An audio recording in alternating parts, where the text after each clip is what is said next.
everyone? Welcome to our episode of 123 Wrestling right here on SRB TV. I am Kristen, and as always, joined by Nick Slade. And on today's episode, we are doing our predictions for AEW's All Out 2022.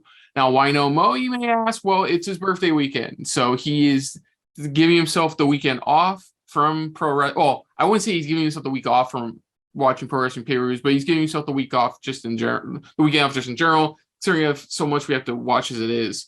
So it's just, and the other thing is, I'm not going to be a part of this either. As of right now, I will be in Dragon Con the weekend of All Out, so I will not be able to make live reactions. So my brother will be taking my place for the second time this year.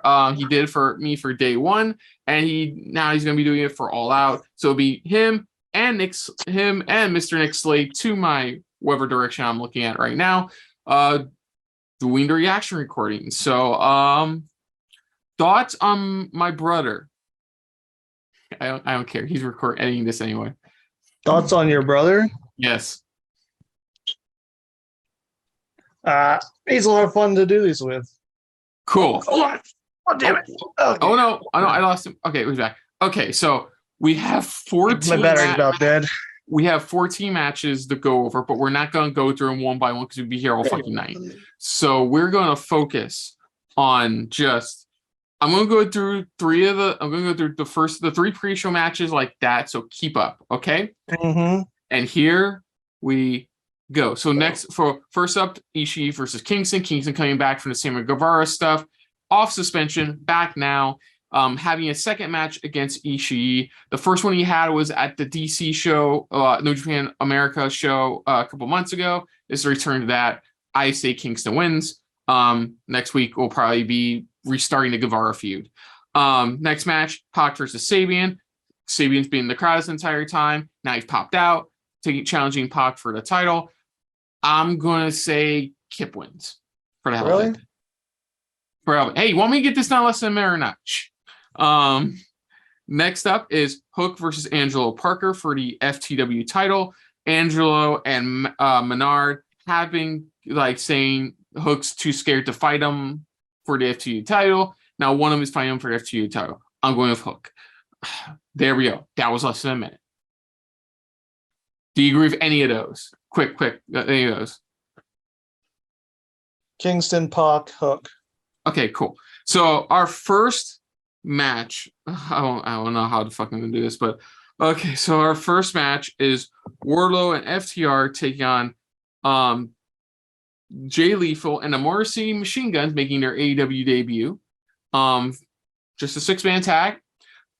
Basically, yeah. Wardlow's had beef with Jay Lethal. FTR's had beef with just anybody who gets in Wardlow's way because they're still buddies post Pinnacle. That's how this match is going right now. So, yeah, I'm going to say the guys holding all the gold are going to win. Yeah. Okay, cool. Machine Guns are guests here from Impact. Mm-hmm. And it's weird that they're referring to themselves as the Pinnacle, even though Wardlow left, which makes me think what would happen if a certain someone does come back. Yeah. I am curious to see where that goes. We'll get to what you're talking about when we talk main event. Next up, we got the Fatal 4-Way for the interim AEW Women's World Championship match. Don't. Look, okay, let's just get this over. It's Tony versus Britt versus Jamie versus Sheeta. So basically, it was supposed to be Rosa versus Storm. Rosa got an actual legitimate injury, so now they have to crown an interim women's champion until Rosa's 100%. Do they have to? Do they have to crown interim champion? No, they don't, but moving on. I hate interim champions, Kristen. But, so, reportedly, at All Out, there was a report saying Storm was going to take the title for Rosa, which I'm like, I could kind of believe that. But now we have other factors involved. It's like, I don't want them to get into Britt. I wouldn't mind them giving it to Hayter. Like, it feels like they could really do something more of Hayter if she held the interim women's title. But honestly, seeing this after what I've heard, I feel like it's going to be Tony. I feel like the plan was always going to be Tony to be the next champion. I honestly thought it was going to be Jade as the next main women AEW Women's Champion, but it is what it is. But yeah, that's what I'm going with is Tony. Any other thoughts? If this was for the actual title, I would say Tony. But I would hate anyone's first title, like holding a title, to be the not real version of it. That's why I didn't mind Moxley being interim world champion. Yeah. Oh, God. Like, part of me wants Sheeta or Baker to hold it just because they held the real titles. It wouldn't hurt them. But I'm going with Tony Storm because Tony Khan, for some reason, likes interim titles. Yes, he gets off on them. Okay, gets off on a lot of weird things. Okay, so next up we have the Casino Ladder match, which winner receives a future AEW World Title shot, which in this case it will probably be at Grand Slam at the end of September. So we have Claudio, Wheeler, Penta, Phoenix, Roosh, Andrade, Dante Martin, and a to be determined spot. The Joker. The Joker. I feel like it's going to be a returning superstar from injury. I'm just trying to remember who's injured. A lot of people are injured. I think the only problem I have with this is, except for the to be determined spot, all these guys have gotten plenty of TV time. Like, seriously. I guess spoiler for Dynamite, I think the to be determined spot is probably going to be W. Morrissey. He actually returned tonight on Dynamite, taking out all the wingmen. Even taking Stokely Hathaway's business card at the end of it. I think it's going to be just Morrissey. I haven't looked at the AEW injured list. Is there somebody on the men's injured list that could be the to be determined? Because I can't think of anybody. Let me look. I guess I'll talk about this a bit more. I mean, it does.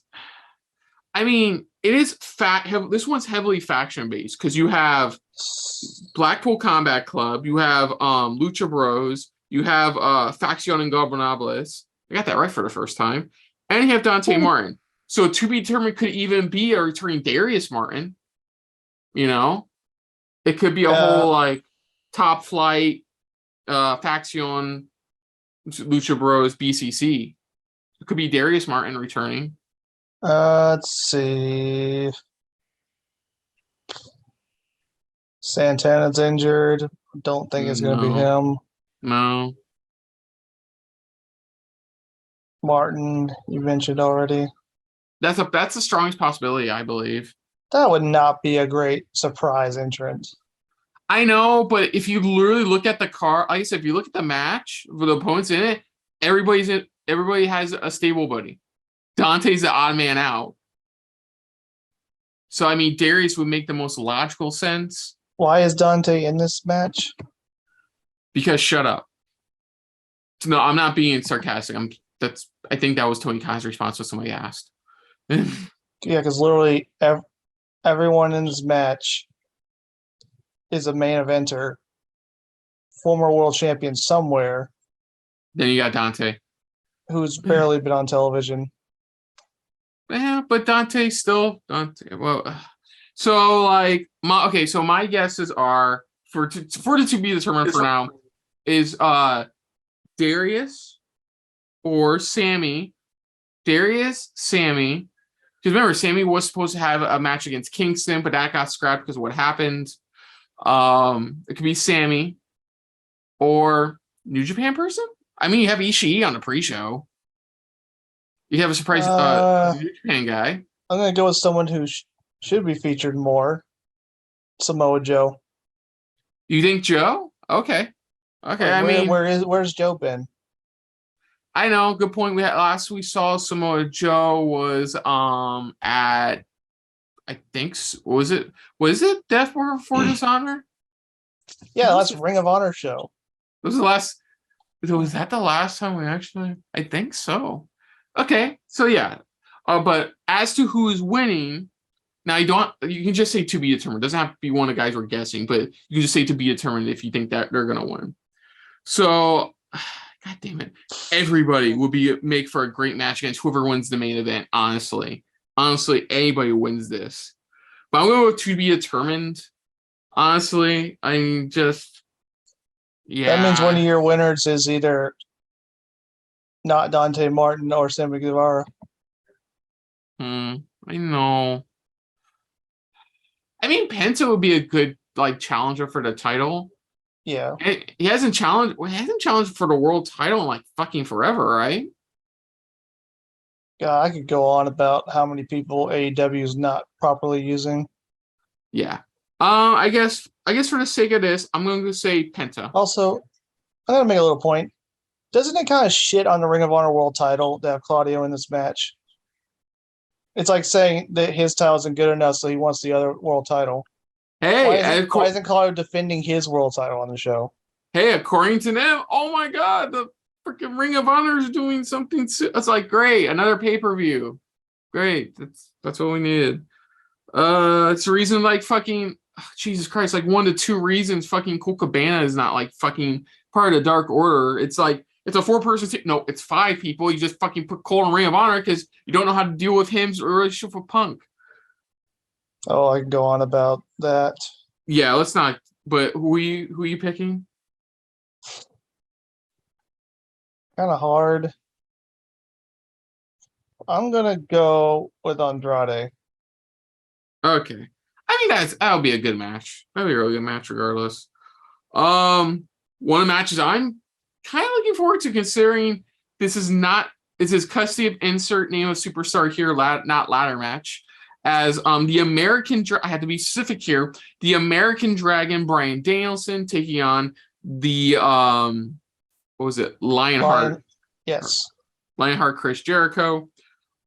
Basically this started when Garcia beat Jericho, and then Garcia beat Bryan. Sorry, my bad. When Garcia beat Bryan, and then the following week, Bryan, I think a week or so later, Bryan came back, beat Garcia in a really good 2 out of 3 falls match. And then that's where things got off with Jericho.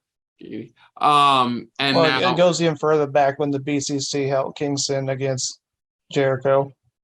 Yeah, and Garcia is pissed because he wanted to shake the hand of Bryan, who's one of his heroes, and Jericho ruined that. And it's this whole thing about what side is Garcia going to choose. It's the side of a sports entertainer or the side of a professional wrestler. And on tonight's episode of Dynamite, he cost Jericho with by taking a chair. He was going to attack Bryan with a chair. Garcia stopped him, but then Jericho got hit with Busaiku knee instead by Bryan. So it's so it all depends. I think, of course, it boils down to what side Garcia chooses. I'm going to say Bryan. I feel like Garcia is going to be the deciding factor, and he's going to choose pro wrestling. Yeah, because honestly, I don't think he fits as a sports entertainer. He's what's a nice way of saying bland? Bland. So he doesn't really have a gimmick. Yeah. So I guess he fits more with the BCC. I'm looking forward to this match because 2 of my favorites of all time. Yeah. So it should be pretty good. I'm going with Danielson. Okay, our next match, we can get this done less than a minute. Swerve Glory defending against the Acclaim for the tag title, world tag titles. The reason they saved Acclaim from a beatdown last week, I believe by the Gun Club. And they offered him a shot at the tag titles, and they accepted. Are they in the rankings? I believe they're high up in. I believe they were touting that they were top 5 in the AEW tag division rankings. Because sometimes they're not consistent with that ranking shit. Yeah. But I'm going to Swerve on Glory. I think it's going to be a good match, and it's probably going to be a breakout match, even more for the Acclaimed. But I feel like Swerve on Glory is going to retain. And God's sake, with this card in 14 matches, could this not happen on Dynamite, like a special Dynamite? I don't know what to tell you, dude. I'm already half asleep as it is. I get up early tomorrow too. So next Well, at up, least you don't have to deal with this. It's gonna be me and your brother dealing with this. well, I'm still gonna watch this show. I mean, Yeah, but you don't have to react the entire time. oh You yeah, take that's your right. time. I can fall asleep and rewind. Oh, yeah, it's true. Good point. Thank you, Nick, for reminding me how stuck you guys are right here for live streaming. Thank you. So next up we have News for free, by the way. we have now I was going to say Jungle Boy versus Christian Cage, but on a interview segment tonight's Dynamite, Jungle Boy said it won't be Jungle Boy taking on Christian Cage, it'll be Jack Perry taking on Christian Cage. Basically, instead of just saying it'll be Jungle Man, he pretty much just said Jungle Man. Instead of just saying Jungle Man, he basically just said he'll be taking on Jack Perry. Jungle Jack Perry. So yeah, this has been building up for a while now. Since they lost it, since Jurassic Press lost the tag titles, had a bit of Luchasaurus being a heel for a bit. Then it turns out that was nothing. Then was it Jungle Boy called? Was it? Then Jungle Boy called Christian a pussy. Then next week he's like, I can't say that word apparently, or have that shirt that says it apparently. But then they have Has Brawl, and now we're here. I mean, this is one of the many matches you guys are gonna be reacting to that like actually has significant buildup because it's been building for like months now. So like, you know what? Cool. If this is the end of the feud, I'm gonna say Jungle Boy wins. I know the feud. I know you said the Luchasaurus factor. I still see that kind of happening, but I'm still gonna give it to a Jungle Boy winning. I'm going with Christian Cage and Luchasaurus cements his heel turn. Because honestly, 100% now because he was only at like 25. He cements like it's going to be a swerve, a swerve of a swerve, a double swerve. He's a double agent. He's a swerve agent. Okay, we get it. Swerve puns. Swerve. So next up we have Ricky Starks versus Powerhouse Hobbs. This happened. Yeah, this happened after, unfortunately, Ricky lost the F2 championship to Hook. Had a really good speech. Hobbs attacked him, turned heel. For reasons. Well, turned heel, we playing it mildly. No, he stayed heel, making Starks a face. But basically, the reason is like he just hated for the fact that like he helped. He hated for the fact that Ricky was calling himself a loser. And like he didn't want to be dragged down with Ricky being called, being a loser as well. So that's why he attacked him. Some reason the factory got involved as well, like even attacking Ricky on last Friday's Rampage. Finally killed Team Taz. That's fine. Yeah, once he couldn't win the tag titles, I'm like, yeah, this group's kind of done. Yeah, but I'm going to see this is another one like with Jungle Boy when it could go either way. But I feel like this is Ricky's match to win. Like if you're going to start building up him, if you're going to start building up somebody else to be a part of the singles, the men's division, you got to do it like that, man. Just like I feel like Ricky's going to win. If Powerhouse wins, I think the factory's going to be interfering. I'm going to go with Ricky Starks. Because I feel like he just turned face. You got to give him a win. You got to do something with him. Yeah. Next up, we have Jade Cargill taking on Athena for the TBS Championship. Okay, so basically, Athena and Chris Statlander have been giving Jade Cargill and the baddies a rough time as of lately. A lot of back and forth stuff, a lot of good stuff from Athena overall. Some good stuff attacking surprise attacks by Jade. Jade recently destroyed her little wingsuit thing she comes out with. Athena comes out with. Things slightly took a turn when Chris has to now get her. Things are personal now. It slightly took a turn when Chris has to leave to get her other leg repaired, her other knee repaired now. So like Well, I think the plan was going to be Rosa versus Statlander for the AEW World Title All Out, Women's World Title All Out, but then like that fell through. So with that being said, I'm going to give it to Athena. Mm-hmm. I just feel like it's time. Like, actually have a good wrestler hold that belt. Well, I mean, not regardless of that. I feel like you built up Jade enough to be a solid. You let her have a solid reign. She has held that title since January of this year. That is 8 months. That's a solid 8-month win. A 36-0, I believe, last time I checked, winning streak. I feel like it's time. I feel like now would be the time. They've really built up Athena to be a solid competitor. It does feel like it's time for Jade to drop the TBS title. Mm-hmm. Do you agree? Yep. Okay, cool. So next up, we have the 6-man tag of House of Black taking on Team Emo Gods. No, wait.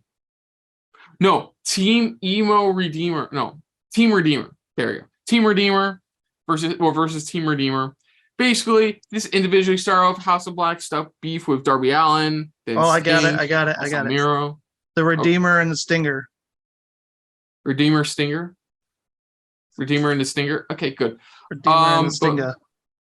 Okay, so I think it made me lose track. Okay, so yeah, the feud started originally with House of Black and Darby after the Royal Rampage match. That continued a bit. Sting having faced down to Malachi. Miro, throughout all of this, got blasted in the face. Oh no, it started with Miro. That's right. It started with Miro at Forbidden Door. He got blasted in the face by Malachi Black during the All Out Championship match.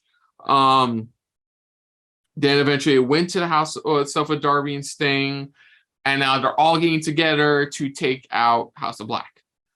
Now, honestly, we were talking before we started, and like if we were to choose a match we would get rid of, I would have said this for the AEW Tag Title match would be the one I get rid of. You would have said the 6-man. I can at least defend the 6-man because at the very least, hey, it's a story that's been building up since what? June, at least. There's been good story build up on that, and they're getting together to take on the baddies. In this case, it really sucks because I love Miro, and like he just finally started to get back into his groove again, and like I'm gonna go with the Redeemer Stingers. The Redeeming Stingers. No, wait. Redeemer Stinger. Redeemer Stingers? Yeah. Okay. What do you say? The Redeemer Stinger. To win? Yes. Okay, making sure. Wait. To win. Yeah, to win, dude. No, I'm thinking of a better name. The God Icons. No. Oh, no, because like, remember, Miro right now kind of hates his God. He's having a crisis of faith. We all go through that sometimes. The stinging crisis. Okay, moving on. The stinging crisis of Infinite Earths. So next up is our Trios titles match, tournament finals match for the inaugural AEW World Trios Champions. So basically, Kenny decided to come back, and now Tony decided to do the Trios titles. Mm-hmm. That's how this started. So basically, as of right, like you said, we just finished up Dynamite, so we don't know who's going to win on Friday Rampage. So we're just going to take a strong guess and go. So the finals are going to be, of course, it will be the Elite taking on the team of Dark Order and Hangman Page. On Dynamite, La Facción Ingobernables attacked both Preston Vance. Oh wait, no, they actually have it. They've actually teamed before as a name: the Good, the Bag, and the Hungy. Cool. You go with that. So basically, Facción Ingobernables attacked Preston and Evil Uno backstage, and Hangman a bit later in the show said he would join Hungy and Silver. So yeah. Of course, they're factoring in Kenny Omega is still not 100% into the story. There was an interesting factor I forgot to mention where Don Callis, before the main event match, talked with Will Ospreay, hyping him up. Interesting. So with that being said, see, I was chatting with somebody earlier about this, and we talked about how originally the Young Bucks did not want to win the World Tag Title so soon. Because, of course, they're one of the EVPs of the company. No, they didn't want to do it. Tony Khan overruled the decision, and they won them. Yeah, sure. Sure. So, with that being said, I feel like I think I need Dark Order and Hangman to win. It not only does it keep Hangman in the picture, but it gives Dark Order relevancy. Yeah, which they haven't had in how long? Which needs to keep them going. Like Anna left. Angels is on a contract by contract basis now. They moved Colt to Ring of Honor, whatever the fuck they're doing at that. It sucks. And I think giving them the trios titles will help not only cement their legacy in AEW, but will keep them going for longer. Honestly. I know they don't want to get rid of the Dark Order, and I know why. Brody Lee was the one who really brought them to light through the segments on Dynamite, through the segments on BTE, really helped. Like they were the defibrillator. He was the defibrillator to that group, and he really helped them out. And I think the defibrillator here would be, in this case, the trios titles for them. Mm-hmm. And of course, I think Undisputed Elite could interfere, costing the Elite as well. Mm-hmm. They've been kind of hinting that Hangman's going to rejoin the Elite, so it's kind of weird. Like they've been teasing it a bit, because Hangman interacted with the Young Bucks. Yeah, but even he said, like, when the Young Bucks asked him, he even said, like, I will love to, but I can't go through that again. He honestly told him, I can't go through that again. Like, you guys, we went through a lot, and even going through a lot, I cannot take a chance suffering that again. Dark Order are my real friend. Like, he basically said, Dark Order are my real friends. Like, I'm going to stick with them through this because they were there with me, unlike you guys. Yeah, they kicked him out of the group. Exactly. So that's why I think that was just for the story of the trios tournament. I don't think Hangman's going to be joining anytime soon. I see him reconciling at All Out, like a show of faith, like a handshake. At the end when they hopefully when Dark Order wins. I can see him doing that. But yeah. Sorry, go on, though. Your thoughts? I could see it to where if the Undisputed Elite, it's kind of confusing now they're not part of the Elite. If they cost the Elite the match and they try attacking them after the match and Hangman comes in, helps fight them off, a little nice reconciliation moment there. Yeah, it's true. Okay. And now for our main event match, where we will let the bitching commence. As Jon Moxley, this was officially confirmed on Dynamite, Jon Moxley will be defending his AEW World Championship in open challenge, technically, against CM Punk. So I say technically. So basically, where are we getting? Okay, so CM Punk got a foot injury. Great. We're going to crown new interim champion. Punk didn't want that. Khan's like, I don't care what you want. You're going to stay as champion. So that's what they did, and they crowned new interim champion, which at Forbidden Door became Jon Moxley. During Moxley's summer of Mox has been pretty good. Had some good solid title defenses. He's put on some banger stuff. Had a great blood and guts match. Just like great stuff for Raw. Punk comes back a couple weeks ago. Has a stare down with Moxley. They has beef the next week. And then out of the fucking blue, the unification match is next week. The next week after their altercations. And not just at All Out. Just a week and a half from All Out. Which where it should be. Then Moxley beats Punk in less than 3 minutes. Because from storyline reasons, Punk had his injury flare up, which cost him the match. That's what happened according to his promo on tonight's Dynamite. It's the doctors told him his foot's still fine. You just had like an episode with the foot, basically. Like you don't. Moxley comes out on Dynamite tonight, says that he basically, lambast Punk, says, he's awesome. Like Moxley basically does his usual spiel, great promo spiel, and leaves out open challenge for anybody. It's an envelope thing with Moxley already signed it. Leave the open challenge for everyone who wants to challenge him for the title All Out. Ace Steel comes out, who is one of Punk's original trainers when he was first starting in the pro wrestling business, grabs the envelope. It's not till later. Punk comes out after insulting a fat guy who was heckling him. Talks about it actually happened. His fucking dumb. Basically talks about having extreme doubts about what happened during the match last week, about having doubts about going into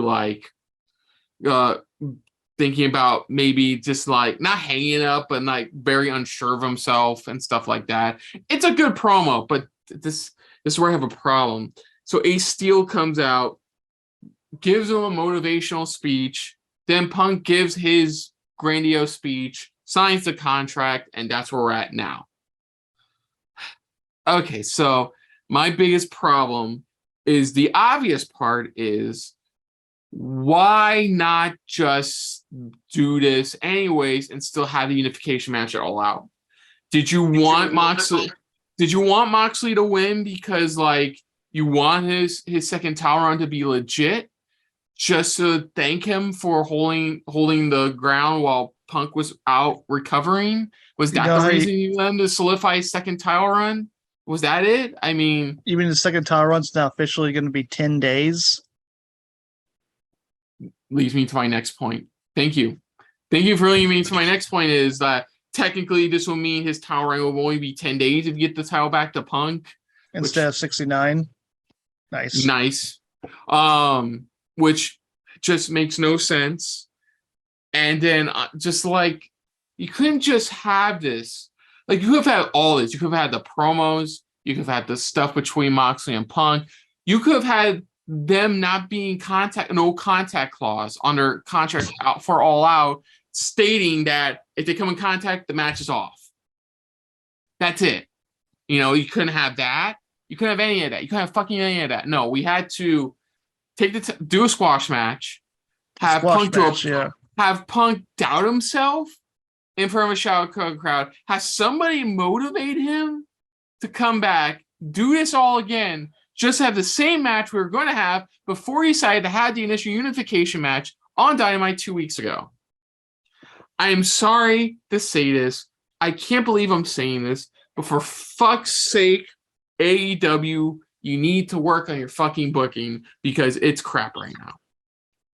It is so crap right now that I have to say 2 really good promos tonight on AEW Dynamite were pointless. Absolutely pointless. I just don't get why not keep it the unification match. You want Punk to get more crowd reactions? Motherfucker, he's having a match in Chicago. I mean, fuck, even a blind man can see how stupid that is. I mean, Jesus Christ on a cracker. This is WWE levels of overbooking. Dude, we just went over 11 matches. I went over 14. You remember what we were talking about during our Clash of the Castle predictions? 6 matches, at least 2.5 to 3 hours. Yeah. We know that for a fact. It's probably going to be at least 3 hours, honestly. And all 6 matches make sense. All 6 matches make sense. All 6 matches have good story. Okay. Mostly good story build-up. We won't get into the 6-woman tag. Have had good build-up. Here, I'm going to count how many matches have legit good build-up. Legitimate 110% good build-up. Danielson Jericho. Jungle Boy Cage, Starks Hobbs, Cargill Athena, hell, House of Black, Team Redeeming Stingers. 5. That's 5. Oh, 6. Trios tournament match. I'll give you that. That's at least 5 to 6 matches. 7, fine. 5 to 6 matches. 5 to 7 if you want to include the unification match. I would not say that's good booking. Not at all. You know what? So less than half of the matches. No sense the casino ladder match. Motherfucker, you could have had on the pre-show. You know what? Look, let's look at this. Hook Parker, next week's Dynamite. There you go. That's your main event for the pre-show. That could be the casino ladder. Hook Parker could have been on Rampage. Exactly. It could have been on fucking Rampage. It could have been on anywhere else. This is Sabian could have been on Dynamite. It's a 14-match card. That was our biggest downside for Double or Nothing was there was too many fucking matches. It draw too long no matter what NBA finals were fucking on. Like, seriously. Forbidden Door had 13 matches. Double or Nothing had 13 matches. Is that including pre-show matches? Yeah. Revolution going back had 12 matches. Full Gear before that. So before we get completely off track, let's finish this up. So too many matches on these pay-per-views. Okay, so there's a lot of factors into this. There's heavy rumors that MJF is soon to be making a return. I'm just talking about this match. We're almost done. Get this over with. You know my opinion. I know your opinion. For the sake of them doing piss poor WWE booking, I'm going to say Moxley wins. I'm saying Moxley retains. If Moxley does not retain, I'm going to keep my stance on like AEW needs to seriously fix their fucking booking. And that's not even one of the many other reasons they need to fix their shit in AEW right now. How this could have worked if they didn't do interim titles at all. Strip Punk to the title. Moxley's official champion since Forbidden Door. He holds for 69 days and drops it back to Punk. Nice. But and that's why I said Punk wanted to drop the title. Punk actually legitimately wanted to drop the title and go, here's a title, have somebody else run with it, and I come back and challenge for it. No, kind of want to do interim because, MMA does that all the time. Like, you know what? I love how you do win-loss records like MMA, but we don't need interim shit. Seriously. This is professional wrestling.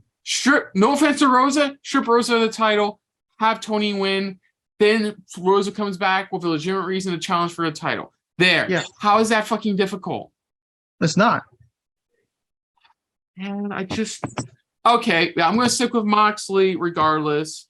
If they fuck it up, give Punk back the title, I just feel really bad for like Moxley. Yeah, instead of a 69-day reign, he'd have a 10-day reign. Yeah. Go on. Do you agree, Moxley? You know who did actually interim kind of correctly? NXT.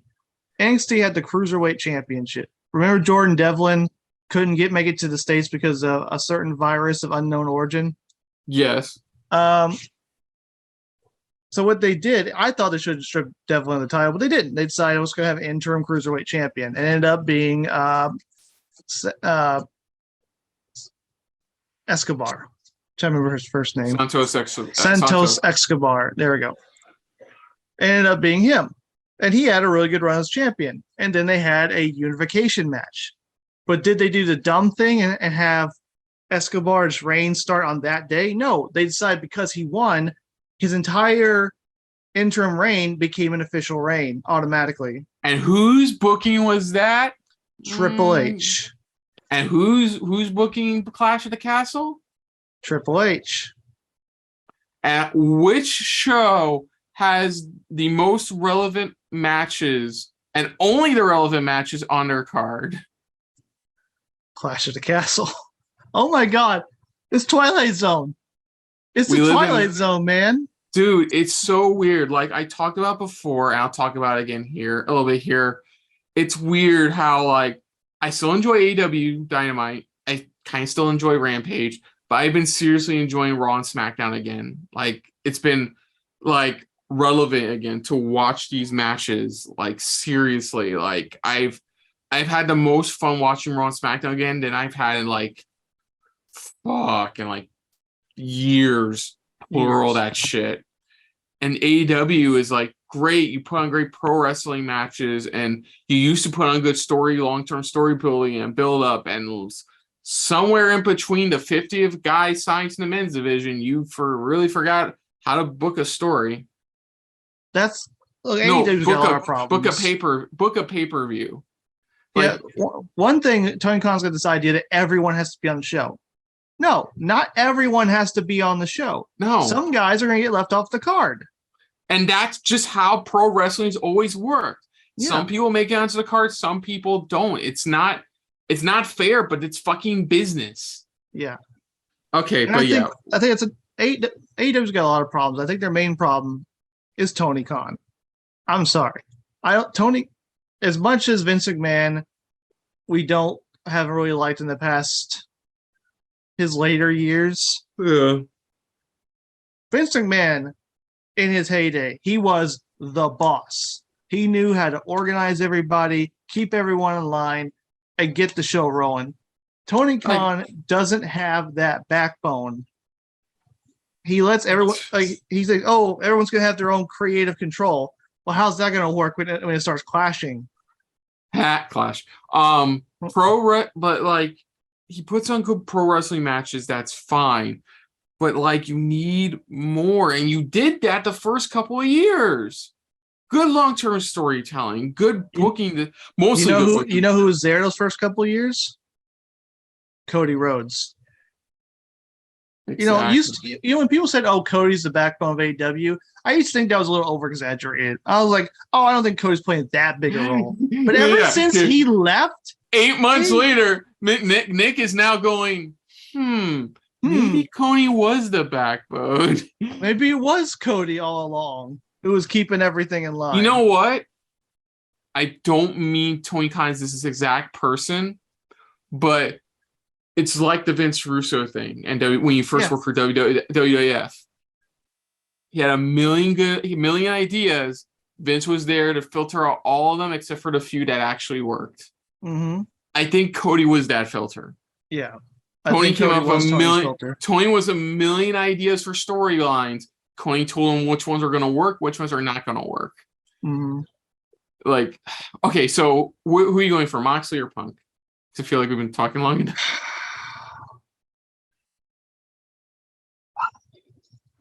I think it's going to be Punk. You think it's going to be Punk? I think it's going to be Punk. I have a feeling it's going to be Punk. And then where you like it or not, it's going to set Punk versus MJF for the world title. Poor Moxley. Yeah. He deserves better than this. And then they're going to do the whole blow a kiss thing. Like MJF's going to do the blow a kiss thing and walk out into the crowd. Yeah. It's like, you know what? You know who actually get me to cheer for MJF? CM Punk. I'm sorry. I have not liked his attitude the past few months. One line I hope MJF says if he gets on a mic and attacks Punk after a match is, you may not be getting the summer of Punk, but you will be getting the fall of Punk. It's a nice line. I didn't come up with it, but it's a good fucking line. You should be writing AEW. No, I don't want to deal with that clusterfuck. Okay, so to wrap things goes back there. So to wrap things up, out of the 14 matches on this card, what do you think is going to be the best match of the night?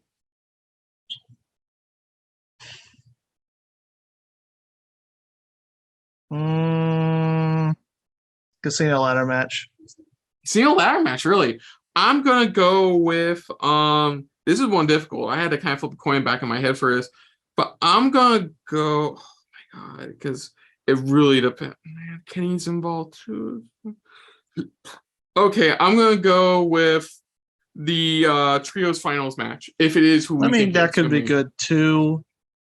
I'm going with that one. I just looking who's in the ladder match, and it's a bunch of good wrestlers. I'm going to go with that because it was either that one or the House of Black Trios match. Because I think both of them are going to deliver, but I think it's going to be that one. Wait, no, shit. See, this is the problem with doing 14 fucking matches. No, my match of the night, I think it's going to definitely be the FTR Pinnacle versus Jay Lethal and Morrissey Machine Guns. I mean, that could be good. I think that's going to be the match of the night, in my opinion. I think that's going to be my match of the night. Okay. So that's going to do it, folks, for our predictions for All Out 2022. Like I said before, folks, I will not be joining the reactions. Neither will be Mo. Mo's on his birthday weekend. I will be at Dragon Con for All Out weekend, so I will not be a part partying, of getting drunk. Not really. Being on cosplay chicks. Anyways, Passing so out. anyways, we're trying to wrap this up, dude. So, anyways, my brother will be taking over reaction duties for me. Him and Nick will be reacting to all the stuff happening at All Out. May not be watching all the pre-show matches, but like they'll definitely be watching the main show. That's for sure. Unfortunately, on Bleacher Report Live, that's out of our hands. Oh God, why'd you remind me? Oh. So other than that, folks, if you're new to the channel, you can hit the like button if you want to talk to us more about stuff like this. Comment down below if you want to share us around, share it around. And if you like us just a little bit more than anybody else when it comes to talking about predicting what the hell is going to happen at a big old Chicago wrestling event, hit the subscribe button down below. Hit that bell icon as well. Let us know what you think of our predictions for AEW All Out 2022. Where you're going to be your favorite match of the night, where your matches you're going to be looking forward to, which match is going to be top the wrestling card, and what are your thoughts on what we said about the current condition of AEW? Let us know in the comments down below. Put down what you do of our reaction over our predictions overall, but most importantly, we thank you for watching. Now, Mr. Nick Slade, where can they find you somewhere on the internet? Oh, little old me. They can find all of my official work on nicholasslade.com. Also, check out my past articles and reviews over on FloridaGeekScene.com. Okay. And like I said, folks, stay tuned for my brother and Nick's reactions to All Out 2022, as well as me, Nick, and Mo's reactions to Clash the Castle 2022. Is it really, really sad we're looking more forward to a WWE show over an AEW show? Well, when Triple H is booking it, no. Jeez, cooking me the strike. But also check out our Clash Castle predictions as well. Mm-hmm. But until next time, though, I'm Kristen. I'm Nick Slade. And this has been a very overbookamania-filled episode of 1, 2, 3 Wrestling. So we'll see you guys later. Hey guys, thanks for watching. If you want to check out any of our previous reactions, as well as one of our other SRB shows, check out one of the playlists down below. And if you want to check us out in the social universe, you can find us on Twitter and Stardust at Super React Bros, as well as on Facebook at Super Reaction Bros.